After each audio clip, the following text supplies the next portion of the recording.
Andaman Nicobar island Bharat का एक union territory है। लोग यहाँ पर घूमने फिरने के लिए जाते हैं, मस्ती करने के लिए जाते हैं। लेकिन दोस्तों, आज हम आपको इस जगह के बारे में ऐसे ऐसे फैक्ट्स के बारे में बताने वाले हैं जिसे आपने इससे पहले कभी नहीं सुना होगा। जी हाँ दोस्तों, आज हम आपको अंडमान निकोबार के बारे में, वहाँ के एक आइलैंड के बारे में जहाँ पर किसी का भी जाना मना है, और साथ ही जारवा जनजाति के बारे में सबसे डिटेल में हम आपको बताएंगे।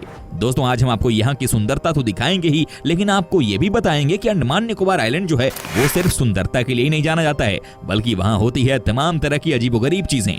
बस आपसे है एक ही रिक्वेस्ट कि आप इस वीडियो को अंत तक जरूर देखिएगा, लेकिन पहले वीडियो को एक जोरदार लाइक तो कर ही दीजिए। चलिए वीडियो शुरू करते हैं।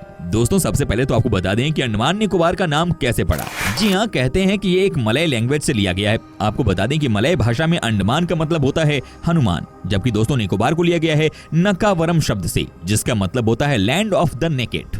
दोस्तों, आज हम आपको अंडमान निकोबार की एक ऐसी जगह पर लेकर के जा रहे हैं जहां पर की मिलेनियम का यानी कि 2000 की सबसे पहली सूरज की किरण यहां पड़ी थी। जी हां, ये जगह है कटचल आइलैंड। आपको जानकर हैरानी होगी कि बहुत सारे लोगों को इस आइलैंड के बारे में कुछ भी नहीं पता था, लेकिन जैसे ही रॉयल ग्रीनविच लेबोरेटरी ने इसके बारे में बताया कि यहाँ पर मिलेनियम की सबसे पहली सूरज की किरण पड़ी थी, उसके बाद तो टूरिस्ट में इस प्लेस को लेकर बहुत ही इंटरेस्ट पैदा हो गया। दोस्तों, क्या आपको पता है कि दुनिया की वो कौन सी जगह है जहां पर की दुनिया की सबसे बड़ी सी टर्टल्स रहती है? ये इतने बड़े होते हैं कि आपके होश उड़ जाएंगे इन्हें देखकर। जी हाँ, ये लार्जेस्ट सी टर्टल्स कहीं और नहीं बल्कि अंडमान निकोबार में ही देखने को मिलते हैं। दोस्तों, क्या आपने जारवा जनजाति के बारे में जानकारी हासिल की है? क्या आपको पता है कि ये कैसे रहते हैं?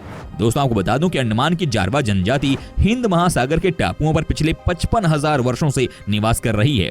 जारवा जनजाति के लोगों का मूल ओरिजिन अफ्रीका महाद्वीप माना जाता है। आपको जानकर हैरानी होगी कि जारवा जनजाति को विश्व की सबसे पुरानी जनजाति माना जाता है, जो अभी भी पाषाण युग में जी रही है।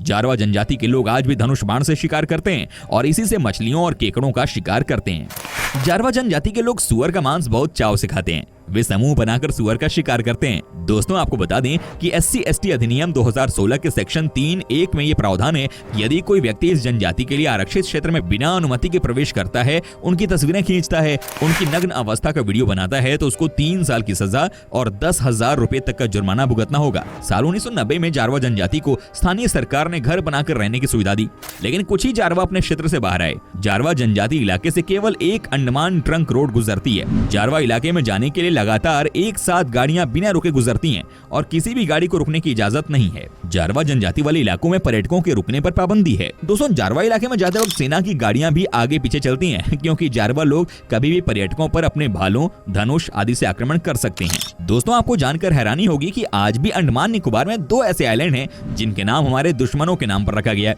जी हाँ, आपको बता दें कि अंडमान के 2 आइलैंड्स का नाम ईस्ट इंडिया कंपनी के 2 ऑफिसर्स के नाम पर रखा गया है। ये आइलैंड है हेवलॉक और नील आइलैंड। सबसे ज्यादा समुद्री कछुए अंडमान और निकोबार द्वीप समूह पर ही पाए जाते हैं और धरती का सबसे बड़ा कछुआ भी यहीं पाया जाता है। और इसके अलावा कहा जाता है कि धरती का सबसे छोटा कछुआ ओलिव राइडली भी अंडमान पहुंचकर ही अपना घर बनाता है।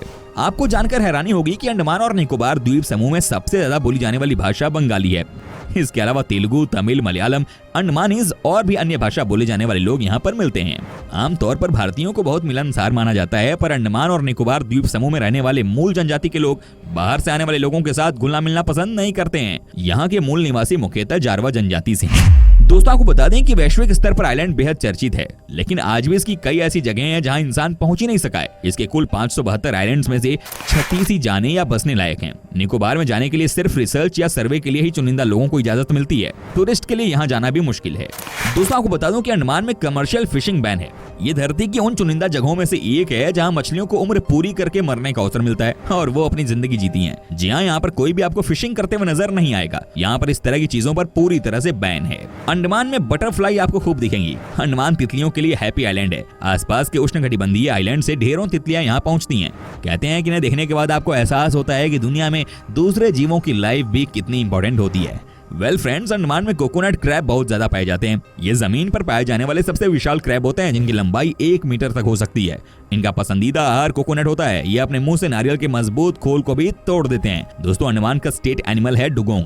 ये एक समुद्री जीव है और अपने जोड़े संग बेहद शर्मिला रहता है। इनके 5 ब्रीडिंग सेंटर हैं, जिसमें से एक अंडमान में है। दोस्तों, आपको जानकर हैरानी होगी कि इंडिया में केवल अंडमान में ही आपको वोल्केनो देखने को मिलेगा। भारत में एक ही सक्रिय ज्वालामुखी है और ये अंडमान में ही है। ये आइलैंड पोर्ट ब्लेयर से 135 किलोमीटर की दूरी पर स्थित है। यहाँ जाकर आप इस ज्वालामुखी को देख सकते हैं। दोस्तों, जारवा जनजाति के लोग आज भी बिना कपड़ों के ही रहते हैं, लेकिन हाल ही के सालों में पर्यटकों के संपर्क में आने के कारण बहुत से जारवा अब कुछ कपड़े पहने दिख जाते हैं। जारवा जनजाति के लोगों को गाना गाने और नाचने का बहुत शौक है और एक सुर और ताल में ये नाचते गाते हैं और अपने परंपरागत वाद्य यंत्र को बजाते हैं। जारवा जनजाति के लोगों की रोग प्रतिरोधक क्षमता बहुत ज्यादा है। इसके अलावा इनको जड़ी बूटियों का बहुत अच्छा ज्ञान है, जिसके कारण ही वो बिना मेडिकल के ही इतने वर्षों से जंगलों में रह रहे हैं। आपको बता दूं कि जारवा जनजाति के जीवन पर अनेक लोगों ने डॉक्यूमेंट्री बनाने की कोशिश की है। कुछ साल पहले मीडिया में ऐसी खबरें आई थी कि विदेशी पर्यटकों ने इन्हें कुछ खाना देने के बदले अपने मनोरंजन के लिए नचवाया था। हालांकि सरकार ने इस पर कड़ा एक्शन लिया था। दोस्तों, इस समुदाय में परंपरा के अनुसार यदि बच्चे की मां विधवा हो जाए या उसका पिता किसी दूसरे समुदाय का हो तो बच्चे को मार दिया जाता है। बच्चे का रंग थोड़ा भी गोरा हो तो कोई भी उसके पिता को दूसरे समुदाय का मानकर उसकी हत्या कर देता है और समुदाय में इसके लिए कोई दंड नहीं है। जारवा जनजाति के लोग किशोरावस्था में ही विवाह कर लेते हैं। ये लोग वचाही और हाथों वृक्ष की पत्तियों को गर्भ निरोधक के रूप में प्रयोग करते हैं। ये जनजाति अभी भी इतनी पुरानी दुनिया में रह रही है कि यदि आजकल के आधुनिक लोग इनसे मिले तो अचंभित हुए बिना नहीं रह पाएंगे। ये लोग पूरी तरह से प्रकृति की गोद में रह रहे हैं। इन्हें नहीं पता कि टीवी, मोबाइल, हवाई जहाज क्या होता है और इसका क्या उपयोग हो सकता है। सरकार ने इस जनजाति को बाकी दुनिया से सिर्फ इसलिए अलग कर रखा है कि इनकी संस्कृति ना बिगड़े, अर्थात ये आदिम काल में ही जिए। मेरी अपनी व्यक्तिगत राय यह है कि सरकार जारवा जनजाति को एक संग्रहालय की वस्तु ना समझे और इन्हें विकास की मुख्य धारा में लाने की कोशिश करे, ताकि ये लोग भी जान सकें कि पृथ्वी पर रहने वाला आदमी अब मंगल ग्रह और चांद पर बसने की योजना बना रहा है, अर्थात आधुनिक दुनिया कितनी आगे बढ़ चुकी है। दोस्तों, आपको बता दूं कि अंडमान और निकोबार भारत का एक केंद्र शासित प्रदेश है, जिसकी राजधानी साउथ अंडमान में स्थित पोर्ट ब्लेयर है, जो कि भारत के प्रमुख पत्तनों में से एक है। इस द्वीप समूह में भूमध्य रेखीय या विषुवतीय प्रकार की जलवायु और वनस्पति पाई जाती हैं और संवहनीय वर्षा होती है। सघन सदाबहार वन, प्राकृतिक सुंदरता और जनजातीय जनसंख्या और संस्कृति यहाँ की पहचान है। वर्तमान में ये भारत के एक प्रमुख पर्यटन केंद्र के रूप में विकसित हो चुका है। अंडमान और निकोबार कोको चैनल के माध्यम से म्यांमार से और ग्रेट चैनल के माध्यम से इंडोनेशिया से अलग होता है। दोस्तों, आपको बता दें कि पहला यूरोपीय जिसने अंडमान में अपनी कॉलोनी बनाई वो डेनिश यानी कि डेनमार्क का निवासी था। ये 1755 में अंडमान पहुंचा था। अंग्रेज पहली बार 1789 में अंडमान पहुंचे थे, वो भी चंथम आइलैंड पर। अंग्रेजों ने यहाँ अपनी कॉलोनी और नेवल मिलिट्री बेस बनाया।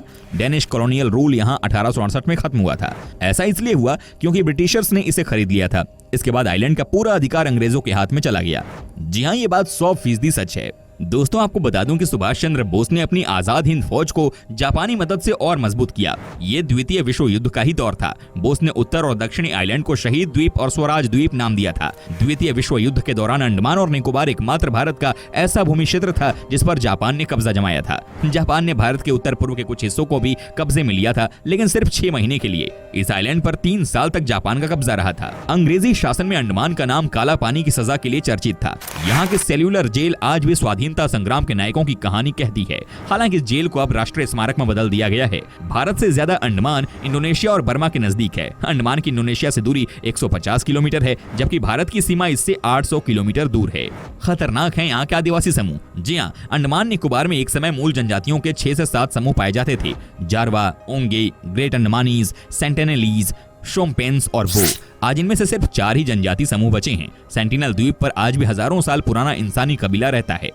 जारवा जनजाति मानव सभ्यता की सबसे पुरानी जनजातियों में से एक है, जो हिंद महासागर के टापुओं पर पिछले हजारों वर्षों से निवास कर रही है। ये अभी भी पाषाण युग में जी रही है। कहते हैं कि ये 50,000 वर्ष पहले अफ्रीका से यहाँ पहुंचे थे। ये जनजाति दक्षिणी अंडमान में रहती है। जंगली भी जारवा जनजाति के ही वंशज हैं, लेकिन रूटलैंड द्वीप की वजह से ये उनसे थोड़े कटे हुए हैं। जारवा जनजाति की लाइफस्टाइल के बारे में अगर बात करें तो जारवा जनजाति का प्रिय भोजन सुअर का मांस है, जिसके लिए वो समूह में शिकार करते हैं। ये लोग आज भी धनुष बाण से मछली, सुअर और केकड़ों का शिकार करते हैं। जारवा पुरुष और महिलाएं ऊंचे ऊंचे पेड़ों से शहद इकट्ठा कर उसे भोजन के रूप में इस्तेमाल करते हैं। कहते हैं कि 150 से ज्यादा पेड़ पौधों और 250 से ज्यादा जानवरों की प्रजातियों का ज्ञान है।